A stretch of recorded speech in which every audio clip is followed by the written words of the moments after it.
Assalamualaikum warahmatullahi wabarakatuh. Halo semuanya, apa kabar? Selamat siang.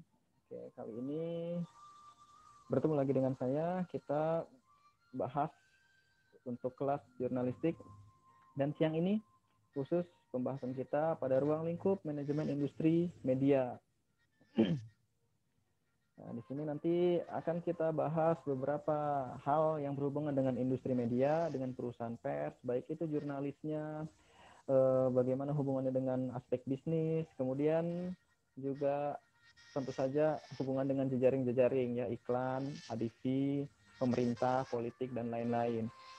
Tapi di sini saya hanya mengantarkan saja, saya hanya memprovokasi saja, nanti untuk yang serius-seriusnya pertemuan ke depan.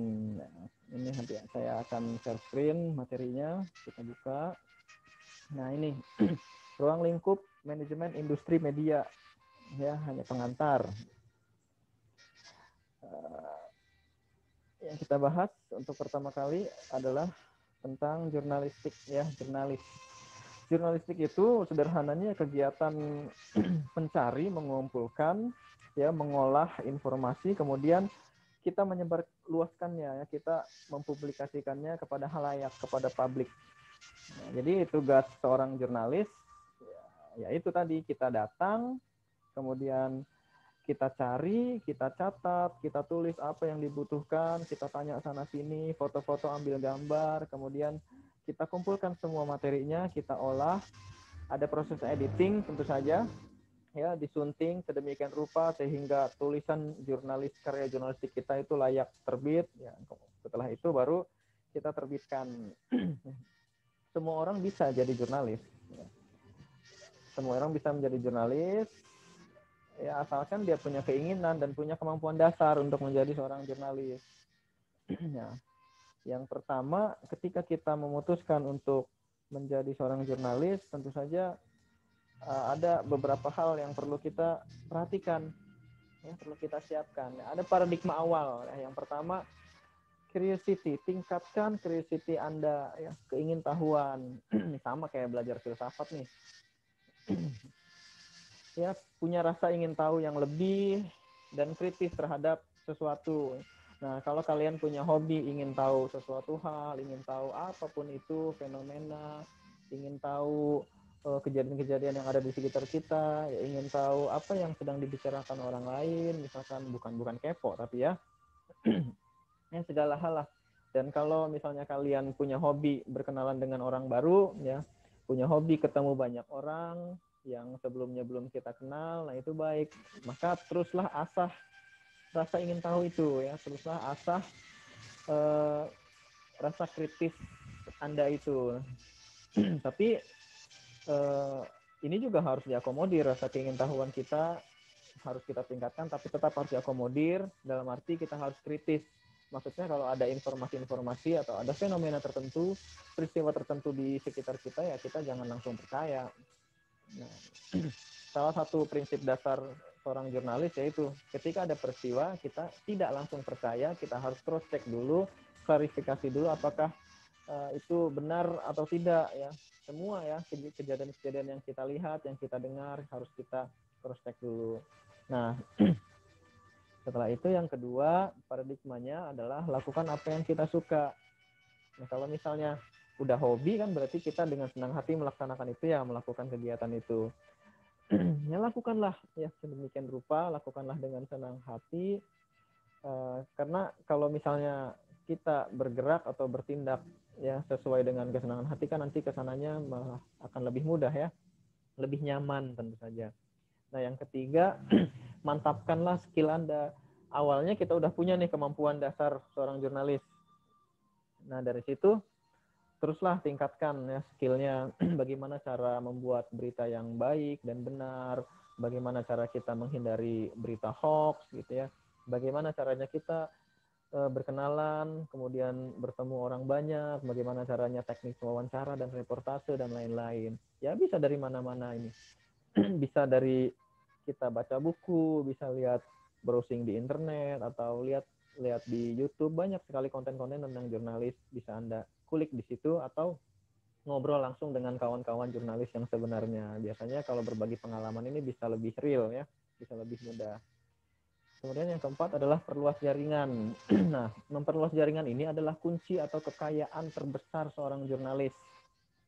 Nah, kalau relasinya luas, nanti kerjanya gampang. Ya, ketika kita ingin butuh atau membutuhkan berita-berita tertentu, bahan-bahan berita, ya, apapun itu yang ingin kita kumpulkan, kalau jejaring kita luas, ya, kalau relasi kita luas, itu nanti kita bisa dengan mudah ya menghubungi siapa-siapa saja yang kita butuhkan. Dan tentu saja kalau jejaring kita udah luas, ya berarti kan banyak orang juga yang kenal dengan kita. Jadi mudah akhirnya. Nah, yang kelima ini juga tidak kalah penting. Bagaimana caranya seorang jurnalis itu bisa mengantisipasi perubahan. Antisipasi perubahan ini maksudnya adalah kita bisa beradaptasi dengan perubahan-perubahan yang ada di zaman ini ya. Kita harus bisa dengan mudah beradaptasi dengan perubahan karena ya dunia berubah begitu cepat.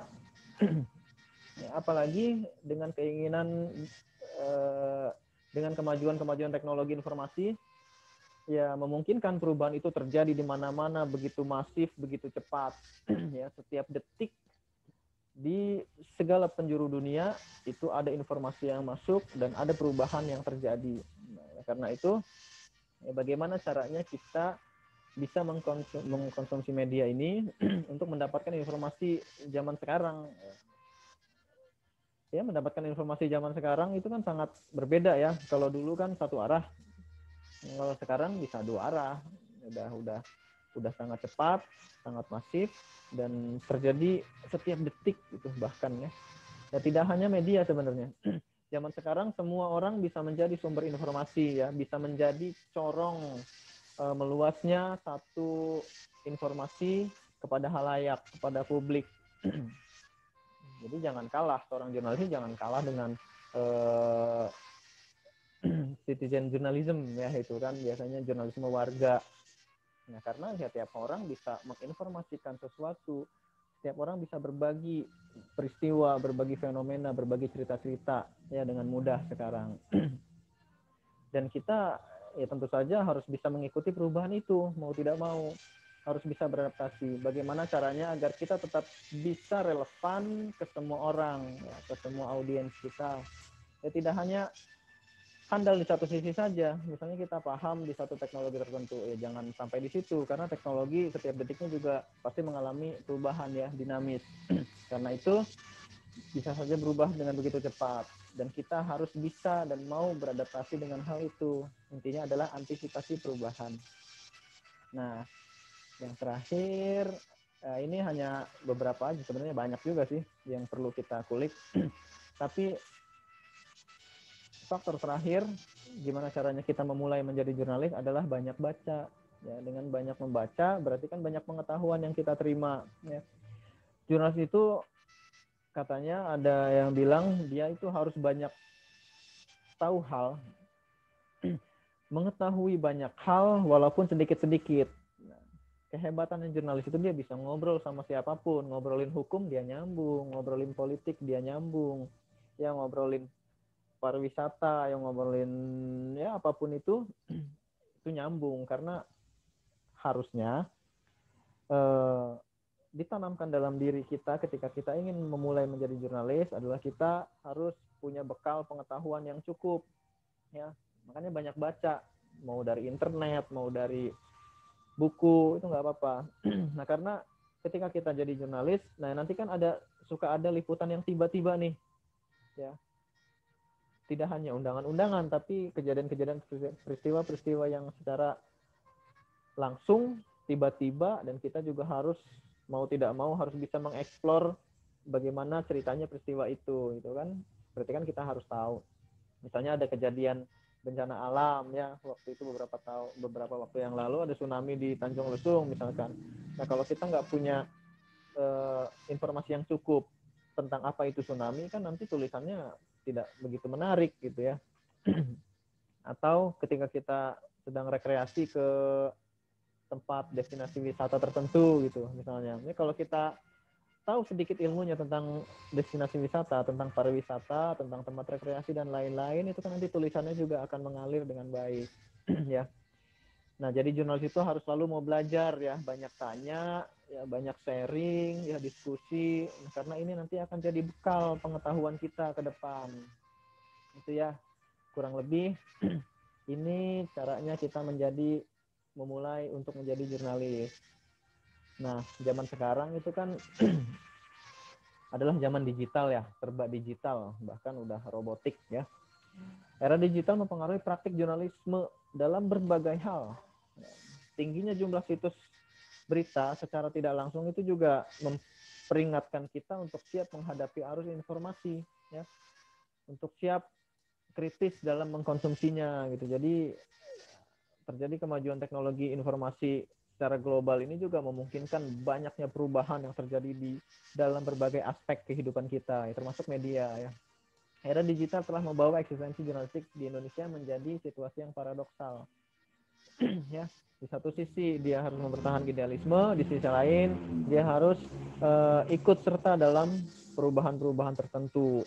Ya, banyak paradoks di sini, banyak cerita nanti kita akan bahas lebih lanjut. Ya. Dan termasuk juga media ya, dalam hal ini jurnalistik juga harus dinamis ya sesuai dengan perkembangan zaman. Makanya banyak media-media cetak juga itu kan dikonversi ke dalam media digital ya, media online ya, karena itu perubahan zaman. Nah, banyak cerita-cerita nih. Nah, ada juga karena apa ya, media yang kita tahu itu kan sebagai wadah ekspresi ya, wadah ekspresi apapun yang kita lihat, yang kita dengar, fenomena-fenomena, peristiwa-peristiwa di sekitar kita ya kita ceritakan ya. Kita ceritakan, kita punya ide tertentu, punya pendapat tertentu, kita tulis sedemikian rupa, kemudian kita publish ya, kita publikasikan, dan itu jadi informasi yang lumayan untuk informasi yang baik untuk masyarakat luas. Nah, jangan salah, selain media juga ada media sosial juga nih yang sekarang jadi sumber informasi utama masyarakat justru ya. Jadi harus bisa bersaing nih antara media, antara kita sebagai jurnalis yang concern dalam kegiatan-kegiatan jurnalistik dengan media sosial. Karena media sosial kan tinggal satu klik aja udah kesebar kemana-mana materi ininya ya, informasinya. Dan kita sebagai jurnalis juga harus tahu persoalannya, mana yang dikatakan berita dan mana yang dikatakan itu hoax gitu, berita yang tidak benar. Nah, kita harus bisa memilah, kita harus pinter-pinter di sini. Harus cerdas, literasinya juga harus oke, sehingga kita bisa langsung memfilter mana berita yang benar-benar ada dan mana yang bukan ya. Kemudian jurnalistik tentu saja ada kode etik jurnalistiknya. Ini nanti ada pembahasan lebih khusus. Dan ini jurnalistik itu berhubungan dengan 3 hal ini sebenarnya. Ya, yang pertama proses. Proses itu aktivitasnya, aktivitas kita sebagai jurnalis, ya kita datang, kita catat, kita lihat, ya kita foto-foto, kita tulis apa yang kita butuhkan informasinya, kemudian kita olah sedemikian rupa, ya sampai jadi karya jurnalistik yang layak terbit. Ya, kemudian kita publish, kita publikasikan, itu proses. Dan tekniknya adalah bagaimana caranya semua yang kita lakukan tadi, proses tadi adalah menjadi satu informasi yang utuh ya. Ada mengolah, ada melaporkan, kegiatan melaporkan, kemudian kegiatan untuk menyebarluaskan. Ini tekniknya. Ini jangan informasi mentah, belum di cross check, belum diklarifikasi kebenarannya, langsung disebarluaskan begitu aja, bisa jadi nanti ini jadi berita hoax, ini nggak boleh. Jadi tekniknya di situ. Dan jurnalistik juga sebagai ilmu ya, jurnalistik itu adalah satu bagian ilmu komunikasi yang concern, yang fokus pada kajian ilmu jurnalistik ya, jurnalisme itu. Nah, ini mahasiswa jurnalistik yang harus paham ke sini. Ya, sebenarnya ya tidak hanya kegiatan yang pada tataran teori saja, tapi juga praktis ya, praktis juga. Jadi 2 hal itu, teori dan praktis, harus paham, ya minimal pengetahuan dasarnya lah dipahami ya. Jejak historis, nah ini bisa dibaca sendiri kira-kira sampai mana, ya banyak versi juga, entah itu jejak historis di jurnalistik di global ya, di dunia, kemudian di Indonesia seperti apa, zaman penjajahan seperti apa, pasca kemerdekaan juga seperti apa. Ini payung hukumnya, Undang-Undang Republik Indonesia Nomor 9 Tahun 98 tentang kemerdekaan menyampaikan pendapat di muka umum. Nah, nanti kita bahas ini ya, hubungannya dengan kasus-kasus nih biasanya. Ya, payung hukum ini tentang kasus-kasus atau peristiwa-peristiwa yang berbenturan dengan aktivitas kita sebagai jurnalis, dan ya, banyaklah keberatan-keberatan lain. Nah, ini kita bahas nanti di satu tema khusus saja ya. Nah, fungsi pers. Mahasiswa jurnalistik pasti tahu fungsi pers itu seperti apa. Nah, yang pertama, pers itu sebagai media informasi. Ya. Di sini tentu saja karya jurnalistik yang kita publish, yang kita publikasikan kepada publik itu adalah menjadi sarana informasi yang luar biasa untuk masyarakat. Ya, masyarakat jadi banyak tahu tentang banyak hal, ya, tentang apapun yang kita tulis, yang kita terbitkan, ya, tentang berbagai bidang, ya, berbagai aspek kehidupan. Tapi juga bukan hanya peristiwa yang menjadi pengetahuan akhirnya untuk masyarakat, tetapi juga ide, gagasan, pemikiran-pemikiran kita, pendapat-pendapat kita yang kita olah sedemikian rupa sehingga jadi informasi yang begitu begitu positif ya untuk publik. Kemudian yang kedua, pers sebagai media pendidikan. Ya, karena memberikan berbagai macam informasi, jadi tugas media itu ya mendidik, tentu saja jelas, karena memberikan beragam pengetahuan yang bermanfaat untuk masyarakat. Ya. Bahkan tidak hanya satu aspek kehidupan, satu bidang kehidupan, tetapi juga banyak hal. Tidak hanya tentang berita-berita, tidak hanya tentang peristiwa-peristiwa, ya, tetapi juga banyak model-model karya jurnalistik yang lain seperti feature dan lain-lain yang bisa memberikan banyak sekali pengetahuan informasi untuk masyarakat. Nah, yang ketiga, pers sebagai media hiburan, entertainment.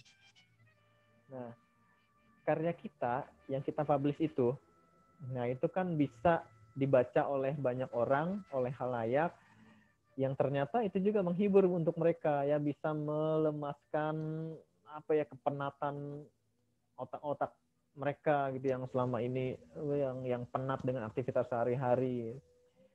Banyak hiburan, ada cerpen, ya, ada puisi-puisi, ada cerita bergambar, atau bahkan tentang hobi-hobi, misalnya tentang teknologi, tentang gadget, tentang olahraga, misalkan kayak saya sendiri misalnya, itu kan saya sangat terhibur ketika saya baca-baca berita tentang sepak bola gitu kan, karena hobi tentang sepak bola, akhirnya berita-berita tentang sepak bola yang menghibur saya, gitu, sangat menghibur sekali. Nah, yang keempat, pers itu sebagai kontrol sosial. Ya. Nah, di sini berhubungan dengan kepentingan masyarakat luas. Ya. Media itu tidak hanya memberitakan apa-apa yang terjadi di sekitar kita, tetapi juga sebagai kritik atau sebagai semacam pengawas, ya, untuk kebijakan-kebijakan pemerintah. Ya, kalau misalnya ada kebijakan pemerintah yang tidak sesuai gitu, yang dirasa kurang pas untuk masyarakat luas, untuk rakyat, itu boleh melalui tulisan atau karya jurnalistik kita buat kritik sosialnya, dan itu menjadi acuan untuk pemerintah akhirnya. Oh, ternyata kebijakannya belum sesuai untuk masyarakat tertentu. Oh, ternyata kebijakannya tidak begitu berdampak pada masyarakat luas. Gitu. Nah, ini fungsi pers. Lantas, bagaimana hubungannya dengan bisnis, ya, dengan perusahaan media, dan kemudian dengan politik. Ya, dengan politik tentu saja ini adalah pemerintahan. Ya. Kemerdekaan pers merupakan salah satu wujud kedaulatan rakyat dan menjadi unsur yang sangat penting untuk menciptakan kehidupan bermasyarakat, berbangsa, dan bernegara yang demokratis. Nah, kita dijaminlah kebebasannya. Ya, karena negara kita negara demokratis, jadi kita boleh menulis apa aja, yang penting sesuai dengan kode etik jurnalis ya. Nah ini jurnalistik itu menghasilkan masyarakat yang well informed ya. Harus begitu. Kita memfasilitasi masyarakat luas dengan memberikan berbagai macam informasi yang dibutuhkan mereka di berbagai bidang ya, berbagai aspek kehidupan, up to date dan tentu saja bermanfaat untuk mereka. Nah, sebenarnya kalau dipahami lebih dalam, kegiatan jurnalistik itu kan adalah proses memahami. Ya, bagaimana caranya kita memahami atau menangkap fenomena-fenomena tertentu, ya peristiwa tertentu di jalan, di lingkungan sekitar kita, atau dimanapun itu, kita paham apa yang terjadi, kemudian kita menyampaikan pemahaman kita kepada orang lain. Prinsipnya kan di situ, ya prinsip dasarnya. Bagaimana caranya kita kita paham dan memberikan pemahaman terhadap pesan yang kita tulis kepada orang lain. Ya, paham dan memahami itu penting. Ya, karena hidup kita adalah proses, tidak lain adalah proses paham dan memahami. Ya.